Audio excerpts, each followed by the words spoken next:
এই যে বিগত ২,০০০ বছর, এই কদিন আগেই তো ২১ শতাব্দী শুরু হয়ে গেল। ঈসা আলাইহিস সালামের ২০ শতাব্দী পূর্ণ হয়ে গেল।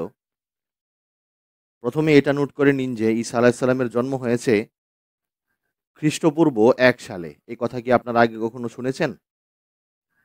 গত বছর মিলেনিয়া উৎসবের সময় আমি আলোচনা করেছিলাম যে একটা চমৎকার হিসাবে তারা ভুল করে বসে আছে।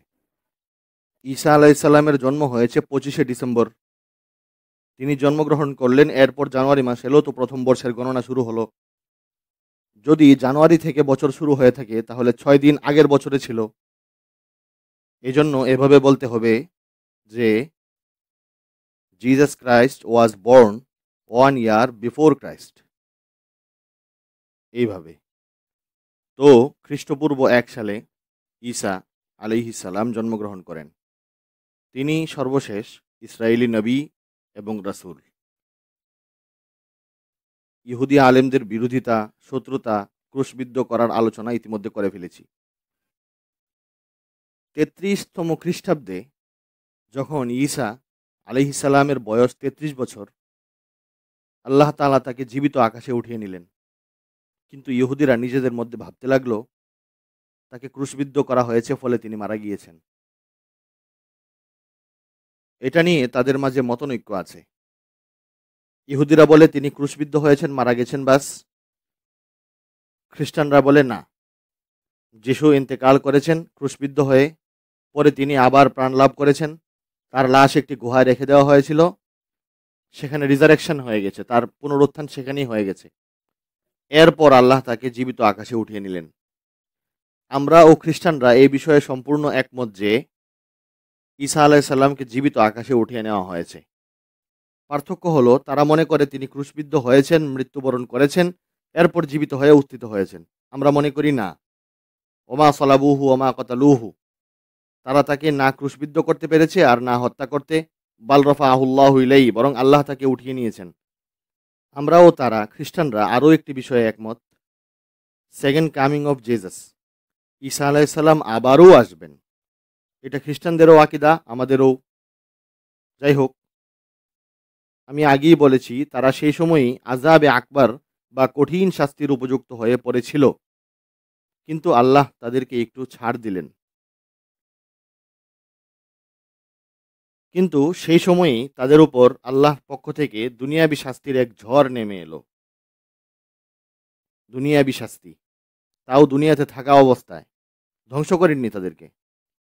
৩৬ বছর পর ঈসা আলাইহিস সালামকে আকাশে উঠিয়ে নেওয়ার ৩৬ বছর পর ৭০ খ্রিস্টাব্দে ইহুদি বিদ্রোহ করে বসল রোমানদের বিরুদ্ধে।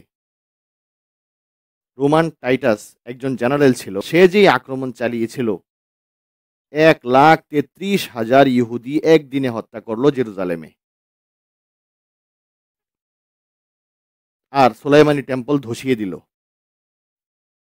এই টেম্পল আগেও ধসেছিল প্রথম ১৪০০ বছরের সময়কালে। বুখতে-নসর ধসিয়েছিল, পরে তারা সেটা ১৫০ বছর পরে আবার বানিয়ে নিয়েছিল। এজন্য তারা সেটাকে সেকেন্ড টেম্পল বলে।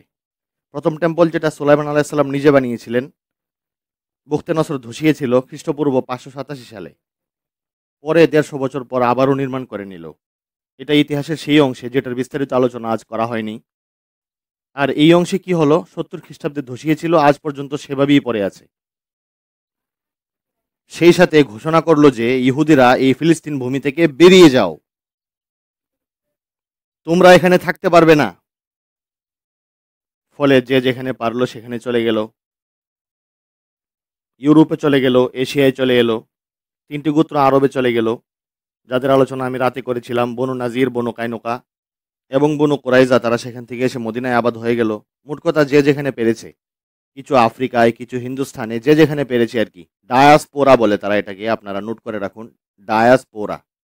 আমাদের বিক্ষিপ্ত সময়কাল, আমাদের আসল মাতৃভূমি তো হলো ফিলিস্তিনের ভূমি, ইব্রাহিম আলাইহিস সালামের বাসস্থান, ইয়াকুব ইসহাক আলাইহিস সালামের বাসস্থান ফিলিস্তিন। এখানেই তো আমাদের আসল বাড়ি, এখানেই থাকতেন আমাদের বাপদাদাগণ। কিন্তু সেখান থেকে তারা বহিষ্কৃত হলো ৭০ খ্রিস্টাব্দে। সে সময় থেকে নিয়ে ১৯১৭ পর্যন্ত তাদের ডায়াসপোরা বা বিক্ষিপ্ত সময়কাল বহাল ছিল। এই বিক্ষিপ্ত সময়টুকুর কয়েকটা অংশ রয়েছে, আমি চাই আপনারা সেটা আলাদাভাবে বোঝার চেষ্টা করুন। এর যে প্রথম অংশটা রয়েছে সেটা প্রায় ৩০০ বছর। রোমান সম্রাট ছিল, সে ইহুদিদেরও শত্রু ছিল, খ্রিস্টানদেরও শত্রু ছিল। আর ইহুদি খ্রিস্টানরা ছিল একে অপরের শত্রু। কিন্তু রোমানরা মনে করত তারা একই মুদ্রার এপিঠ-ওপিঠ। রোমানরা ভাবত যে খ্রিস্টানরাও ইহুদি ধর্মেরই একটা অংশ, অন্য কোনো ধর্ম তো তখন ছিলই না। এর ফলে রোমীয় বা রোমানরা এই উভয় দলের উপরই নির্যাতন করত, আর তারা একে অপরের লড়াই করত। ইহুদি খ্রিস্টানকে মারত, খ্রিস্টান ইহুদিকে মারত। এটা চলল ৩০০ বছর পর্যন্ত। ৩শত খ্রিস্টাব্দে এক অলৌকিক ঘটনা ঘটে গেল। মহান রোমান সম্রাট কনস্টান্টাইন কুস্তুনতুনিয়া আজম, রোমান সম্রাটদের মধ্যে অনেক বড় সম্রাট, সে খ্রিস্টান হয়ে গেল। এখন তো পুরো বিষয়টা উল্টে গেল, পুরো সাম্রাজ্য খ্রিস্টান হয়ে গেল। এবার খ্রিস্টানদের আরামায় শুরু হলো, আর ইহুদিদের উপর ক্রমাগত বিপদ আসতে শুরু করলো। বুঝতেই তো পারছেন ব্যাপারটা। যাকে তারা খোদা বানিয়ে রেখেছে, প্রভুর পুত্র নির্বাচন করেছে, তার হত্যাকারী কে? ইহুদি বদমাশ। ফলে তাদের উপর এমন নির্যাতন শুরু হলো, পুরো ইউরোপে, পুরো রোমান সাম্রাজ্যে তারা লাঞ্ছিত হলো। শহরে আসা নিষিদ্ধ করা হলো তাদের জন্য। দূরে থাকো, গিয়ে গুহায় গিয়ে থাকো। ইহুদিদের নামটা যেন একটা গালি হয়ে গেল। যেমন এখন ইহুদি গালি, খিনজিরের মতো। হ্যাঁ, খিনজিরও আল্লাহর একটা মাখলুক, বাকি কেউ মুখে নিতে চায় না শুকরের নাম, খিনজিরের নাম। মাখলুক তো সেও একটা দুর্বল প্রাণী। তেমনিভাবে ইহুদি এটা গালি হয়ে গিয়েছিল, জিও জিও ব্লাডি।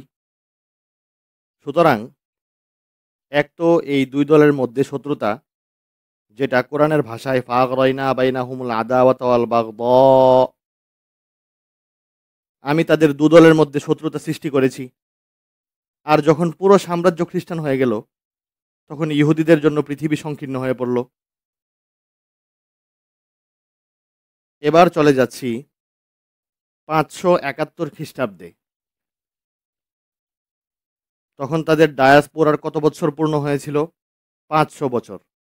70 খ্রিস্টাব্দ থেকে শুরু হয়েছিল ডায়াসপোরা, যখন টাইটাস টেম্পল ধসিয়েছিল এবং ইহুদিদেরকে ফিলিস্তিন থেকে বের করে দিয়েছিল। একজন ইহুদিও এখানে থাকতে পারবে না, সব বের করে দিয়েছিল।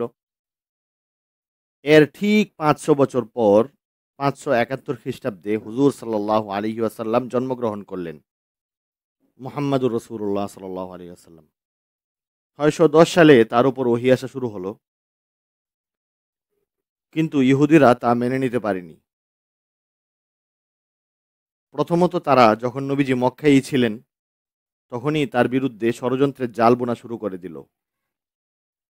মক্কার কুরাইশদেরকে শেখাতো, পড়াতো, তাকে এটা জিজ্ঞেস করো, এভাবে কষ্ট দাও, সেভাবে কষ্ট দাও, তার জ্ঞানের পরীক্ষা নাও, দেখো সে এসব জানে কিনা। সূরায়ে কাহাফ, সূরায়ে বানী ইসরাঈল, সেই প্রশ্ন, পরীক্ষামূলক প্রশ্নগুলো এসেছে। যুলকারনাইন কে ছিল, আসহাবে কাহাফ কারা ছিল, নবী হয়ে থাকলে বলো। এমনিভাবে আত্মার হাকিকত কি বলো। এই সব ষড়যন্ত্র মদিনায় বসে বসে করছিল। নবীজি তখনও সেখানে জানিনি।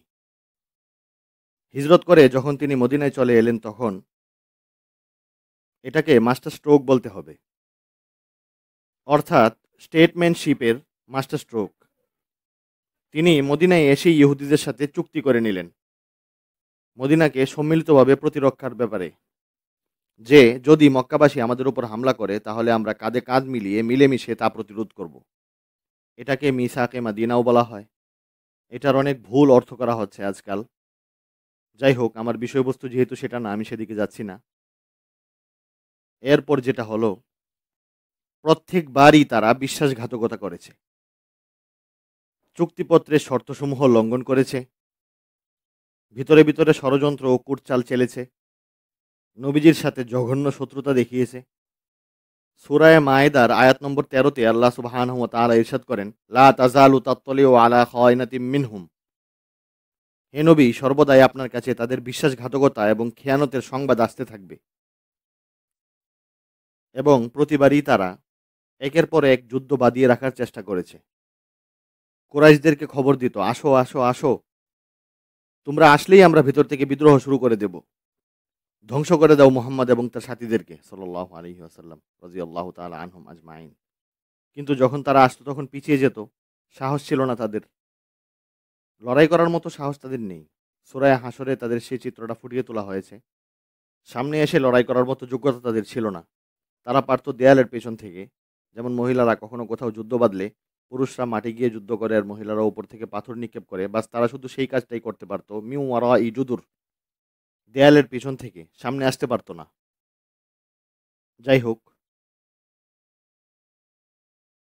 এটা কুরআনুল কারীমের সূরা মাইদায় আছে, আয়াত নম্বর 64, কুল্লামা আওকাদু নার লিল হারবি আতফাহা আল্লাহু। অধিকাংশ সময় যখন তারা যুদ্ধ বাঁধিয়ে দেওয়ার চেষ্টা করত, আল্লাহ সেই যুদ্ধ থামিয়ে দিতেন। এরপরেও বহু যুদ্ধ হয়েছে, গাজওয়ায়ে বদর, গাজওয়ায়ে উহুদ, এই সব কিছুর মূলে ছিল এদের ষড়যন্ত্র। ফলে হুজুর সাল্লাল্লাহু আলাইহি ওয়াসাল্লাম তাদের এক এক করে 3 গোত্রকেই শাস্তি দিলেন। বদর যুদ্ধের পর বনু কাইনুকাকে মদিনা থেকে বের করে দিলেন। উহুদের পর বনু নাজিরকে বের করলেন। খন্দকের পর বনু কুরাইজাকে বের করে দিলেন। এই হচ্ছে হুজুর সাল্লাল্লাহু আলাইহি ওয়াসাল্লামের জামানায় তাদের শত্রুতা কেমন ছিল তার একটা নমুনা। রাতেও আমি সেই আয়াতটা পড়েছি, লাতাজিদান্না লাতাজিদান্না আশাদ্দান নাসি আদাওয়াতান লিল্লাযিনা আমানুল ইয়াহুদা ওয়াল্লাযিনা আশরাকু। আপনি ঈমানদারদের প্রতি সবচেয়ে বেশি শত্রুতা পরায়ণ পাবেন ইহুদিদেরকে এবং মুশরিকদেরকে। মুশরিকরা পরে, আগে ইহুদিরা। জাযাকাল্লাহ জাযাকাল্লাহ জাযাকাল্লাহ জাযাকাল্লাহ।